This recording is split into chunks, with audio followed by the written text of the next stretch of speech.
সবার জন্য উন্মুক্ত জুলাই স্মৃতি জাদুঘর। নতুন প্রজন্মের জন্য খুবই ভালো একটা উদ্যোগ। তারা এই ইতিহাসগুলো, এই স্মৃতিগুলো দেখে ভবিষ্যতে শিক্ষা গ্রহণ করতে পারবে। পরিবারের সবাইকে নিয়ে আসছি, হাজবেন্ড আসছে, 3 ছেলে আসছে। কেন মারো না কেন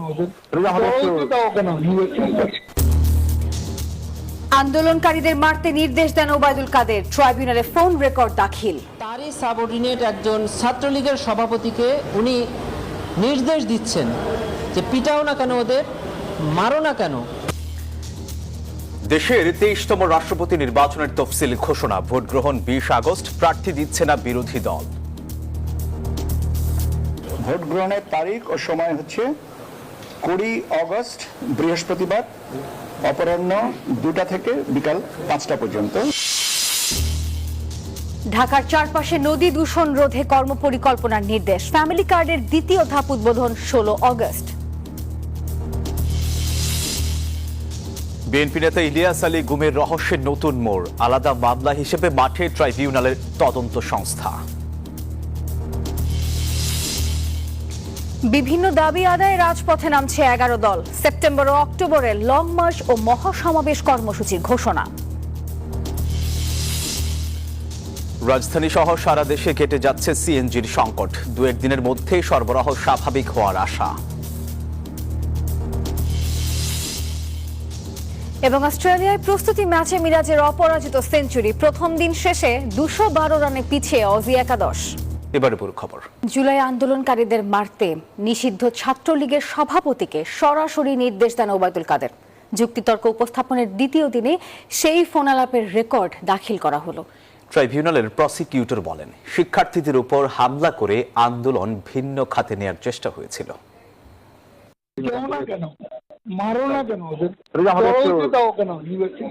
নিষিদ্ধ সংগঠন ছাত্রলীগের সভাপতি সাদ্দামকে এই নির্দেশনা দিতে শোনা যায় কার্যক্রম নিষিদ্ধ আওয়ামী লীগের সাধারণ সম্পাদক ওবায়দুল কাদেরকে। 24-এর 11 জুলাই শিক্ষার্থীরা যখন আন্দোলনের রূপরেখা নিয়ে সংবাদ সম্মেলনের পরিকল্পনা করেন, তখন এই নির্দেশনা দেন তিনি। আমরা যেন ওদের মুখোমুখি না যাই, এটার জন্য বারবার আমাদেরকে বলতেছিল। আজকে কে বলতে এই ফোন দিয়েছিল সবাই, আমাদের পুলিশ প্লাস বিপ্লব যোগাযোগ করছিল। সাদ্দাম হোসেন পুলিশের দোহাই দিয়ে বলেন, পুলিশ মুখোমুখি হতে নিষেধ করেছে, তবে নির্দেশনার বাস্তবায়ন ঘটে 15 জুলাই। ঢাকা বিশ্ববিদ্যালয়ে হামলা হয় আন্দোলনকারী শিক্ষার্থীদের ওপর।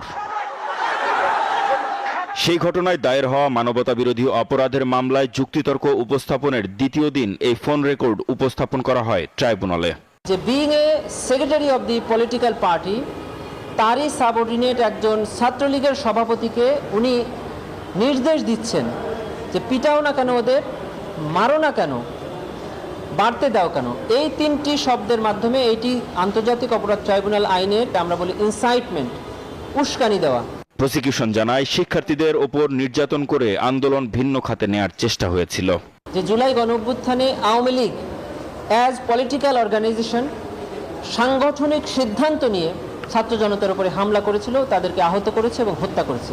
এটা শুধু ওবায়দুল কাদেরের সিদ্ধান্ত না, এটা শুধু আরাফাত অথবা নিখিল অথবা ইনানের সিদ্ধান্ত না, এটা ছিল আওয়ামী লীগের একটা অর্গানাইজেশনাল ডিসিশন।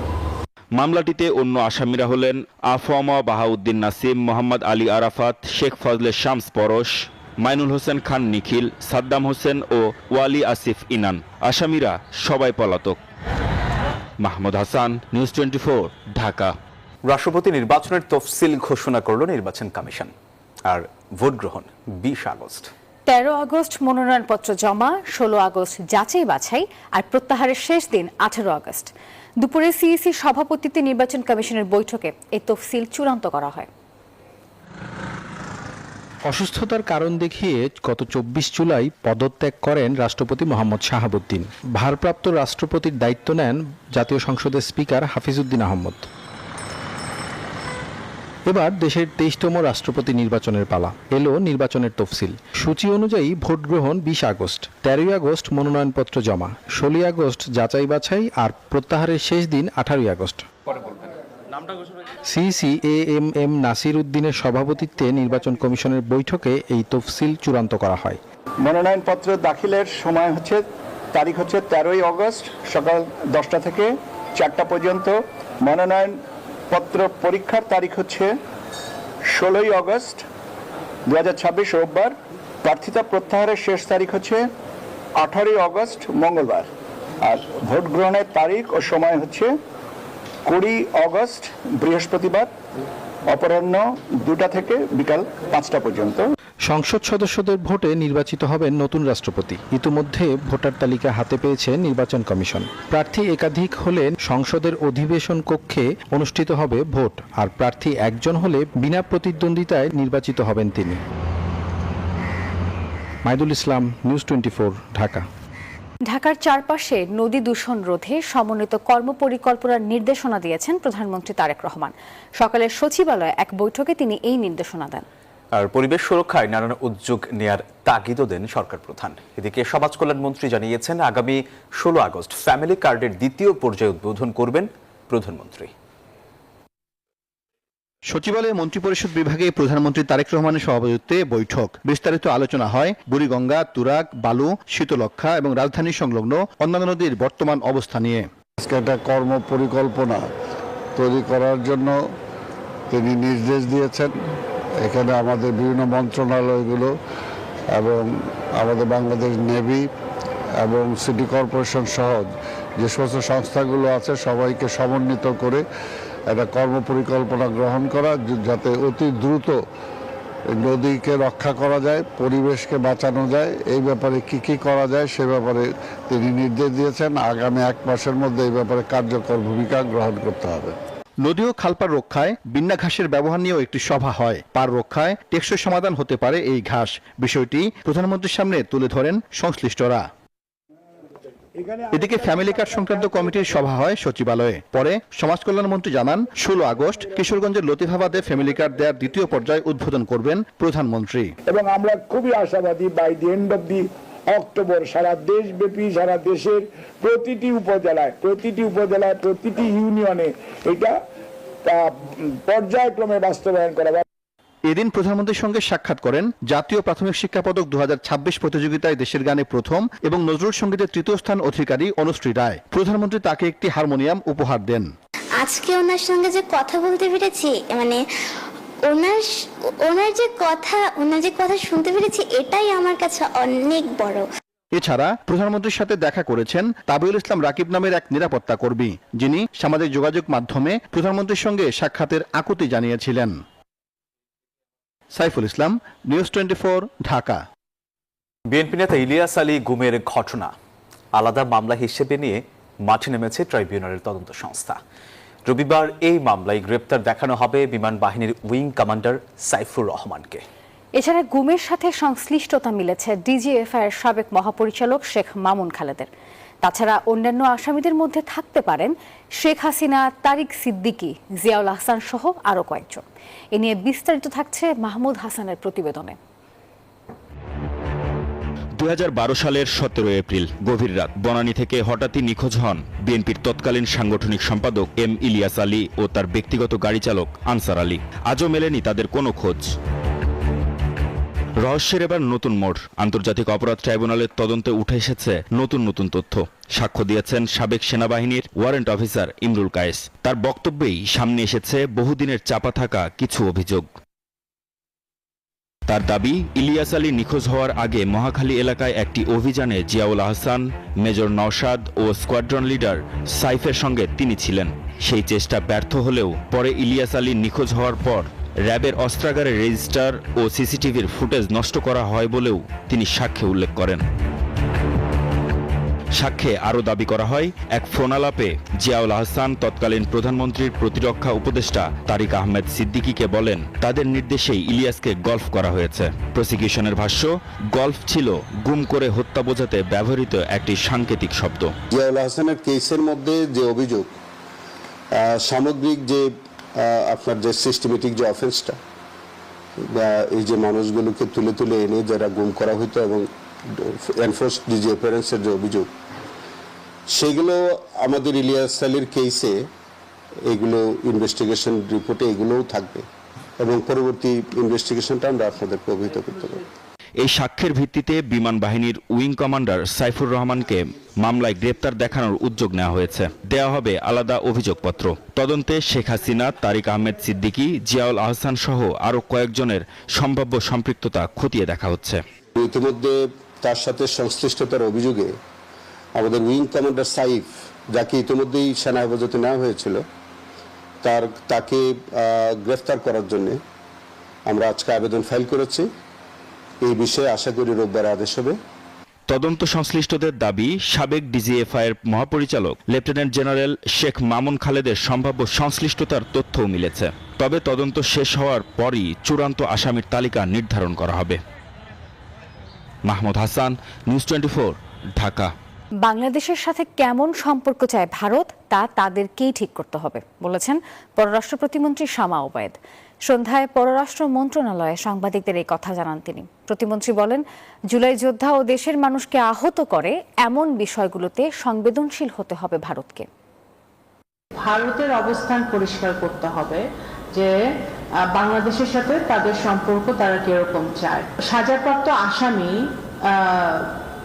যখন ভারতের মাটিতে বসে এই ধরনের কথা বলে এবং ভারত সরকার সেটা অ্যালাউ করে, তখন অবশ্যই বাংলাদেশে এবং বাংলাদেশের মানুষের জন্য একটা উদ্বেগের জায়গা তৈরি হয় যে আমাদের ভবিষ্যতে আমাদের সম্পর্কটা কোথায় গিয়ে দাঁড়াবে।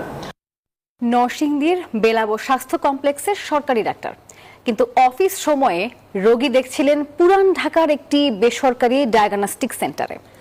আর হাতে নাতে এমন অনিয়মের প্রমাণ পেয়ে স্বাস্থ্যমন্ত্রী সরদার মোহাম্মদ সাখাওয়াত হোসেন ওই ডাক্তারের লাইসেন্স বাতিল এবং চাকরি থেকে বরখাস্তের নির্দেশ দেন। জরিমানা করা হয় পপুলার ডায়াগনস্টিক সেন্টারকে। পুরান ঢাকার ইংলিশ রোডের একটি বেসরকারি ডায়াগনস্টিক সেন্টারে চিকিৎসা সেবা দিচ্ছিলেন সরকারি হাসপাতালের ডাক্তার মইনুল হাসান চিস্তি। হঠাৎ তার চেম্বারে হাজির হন স্বাস্থ্যমন্ত্রী। জানতে চান নরসিংদীর বেলাবো স্বাস্থ্য কমপ্লেক্সে দায়িত্ব পালন না করে অফিস সময়ে কিভাবে তিনি বেসরকারি চেম্বারে বসছেন। এ সময় তিনি স্বাস্থ্যমন্ত্রীকে রেজিগনেশন লেটারের কপি দেখান, তবে সেটি ভুয়া বলে প্রমাণিত হয়। চাকুরি বিধি লঙ্ঘন করে দীর্ঘদিন ধরে বেসরকারি চেম্বার করায় ডাক্তার মইনুল হাসানকে বরখাস্ত করা এবং ডাক্তারি লাইসেন্স বাতিল করার নির্দেশ দেন মন্ত্রী। মন্ত্রী আসার খবরে সেখানে হাজির হন ডায়াগনস্টিক সেন্টারের মালিক। সরকারের অনাপত্তি এবং পদত্যাগপত্র গ্রহণ সংক্রান্ত কাগজ ছাড়া সরকারি কোনো ডাক্তারকে চেম্বার করার সুযোগ দেয় প্রতিষ্ঠানের বিরুদ্ধেও ব্যবস্থা নেওয়ার নির্দেশ দেওয়া হয়। মানে সে কেয়ার করে না চাকরি, এখানে এসে প্র্যাকটিস করে। আর ক্লিনিকের মালিক ওনার রেজিগনেশন অ্যাকসেপ্ট হয়েছে কিনা ওটা না দেখে ওনাদেরকে কাজ করতে দিচ্ছে অনেক দিন যাবত। লাইসেন্স শুড বি ক্যান্সেল এবং চাকরি থেকে বরখাস্ত করা। এদিকে বেলাবো উপজেলা স্বাস্থ্য কমপ্লেক্সের আরএমও ডাক্তার শায়লা আফরোজ জানান, অভিযুক্ত ডাক্তারের কর্মস্থলে অনুপস্থিতি নতুন নয়, তাকে একাধিকবার শোকজ নোটিশ দেওয়া হয়েছে। এতে চিকিৎসা সেবা থেকে বঞ্চিত হচ্ছিলেন স্থানীয়রা। উনি ওনার মেন পোস্টিং বেলাবোতে ছিল, তারপর আবার অ্যাটাচমেন্টের সদর নিয়ে গেছিল, সদরে উনি এরকম ফাঁকিবাজি করতেন। পরে সদর থেকে আরেকবার ওনাকে বেলাবো মানে পূর্বে পাঠিয়ে দেওয়া হয়েছে। ওনার তো এখানে পোস্টিং ওনার সপ্তাহে 6 দিনই আসার কথা ছিল, কিন্তু উনি 2 দিন আসতেন, ওই 2 দিনও ঠিক মতো 2 সপ্তাহে আসতেন, 2 সপ্তাহে আসতেন না। আমি একটা ডাক্তার ইমার্জেন্সি রুগী দেখে আর বাইরে আমরা যাই, 150 টাকা 200 টাকা বুঝিস না, খুব সুন্দর করে দেয়। আর এনে লেখা দিয়ে দিচ্ছে, শেষ কথা বলার টাইম নেই। স্বাস্থ্য মন্ত্রণালয় জানিয়েছে, স্বাস্থ্য খাতে শৃঙ্খলা ফেরাতে সরকারি হাসপাতালে চিকিৎসকদের উপস্থিতি নিশ্চিত করতে অভিযান অব্যাহত থাকবে। আব্দুল্লাহ মামুন, নিউজ 24, ঢাকা। ধোয়া ওঠা 1 কাপ কফি মানেই নিছক কোনো পানীয় নয়, এ যেন নাগরিক ক্লান্তি ভুলে সতেজ হওয়ার এক শৈল্পিক আয়োজন। কফি প্রেমীদের সেই রসনা বিলাসে নতুন মাত্রা যোগ করতে ঢাকায় আনুষ্ঠানিকভাবে যাত্রা শুরু করলো থাইল্যান্ডের বিশ্বখ্যাত আন্তর্জাতিক coffee chain brand cafe Amazon. Bashundhara গ্রুপের সার্বিক তত্ত্বাবধানের রাজধানীর বসুন্ধরা আবাসিক এলাকায় উদ্বোধন হলো ব্র্যান্ডটির প্রথম ফ্ল্যাগশিপ স্টোর।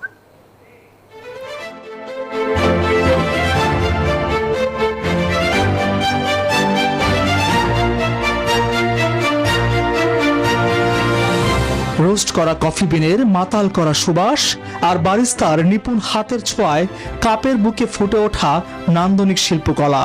1 কাপ কফি এখানে কেবল তৃষ্ণা মেটায় না, বরং জাগিয়ে তোলে ইন্দ্রিয়। স্বাদের নান্দনিকতা আর বৈচিত্র্যময় পেস্ট্রির সম্ভার নিয়ে এভাবেই শুরু হলো এক নতুন গল্প।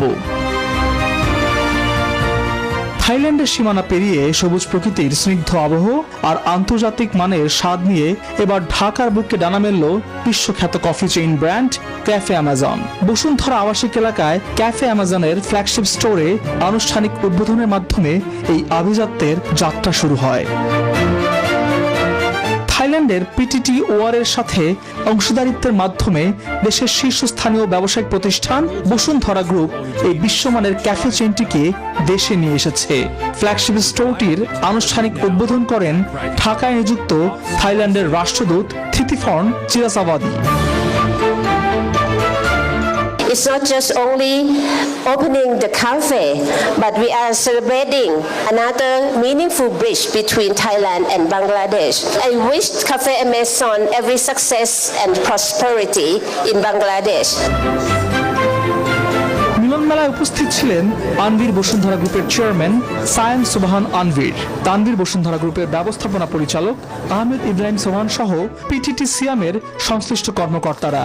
তানভীর বসুন্ধরা গ্রুপের এমডি জানান, বসুন্ধরা গ্রুপের লক্ষ্য শুধু কয়েকটি স্টোর খোলাই নয়, বরং সারা দেশে একটি ব্যাপক ফ্র্যাঞ্চাইজি নেটওয়ার্ক গড়ে তোলার মাধ্যমে হাজার হাজার সম্ভাবনাময় বাংলাদেশি তরুণ উদ্যোক্তাকে ক্ষমতাবান করা। Our ambition is not simply to open cafes. Under the visionary leadership of our honorable chairman, my grandfather, Ahmed Akbar Subhan, we aspire to build one of Bangladesh's largest organized cafe networks, creating opportunities for entrepreneurs, supporting the growth of franchising, and generating more than 50,000 direct and indirect jobs across Bangladesh. For Bosundara Group, signing an agreement is never the finish line. It is the beginning of our responsibility. Our responsibility to protect this remarkable brand, our uncompromising quality, our people of Bosundara Group, and ensure that every Cafe Amazon experience in Bangladesh reflects the standards of Bosundara Group and our international aspirations. শহুরে ব্যস্ততার মাঝে এক চিলতে সবুজের ছোঁয়া আর premium কফির স্বাদ, সব মিলিয়ে ক্যাফে অ্যামাজন রাজধানী ঢাকার কফি প্রেমীদের জন্য হয়ে উঠবে এক প্রশান্তির ঠিকানা, এমনটাই প্রত্যাশা সংশ্লিষ্টদের। আল মুহাইমিনুল খান, নিউজ 24, ঢাকা। এবারে আন্তর্জাতিক প্রসঙ্গ।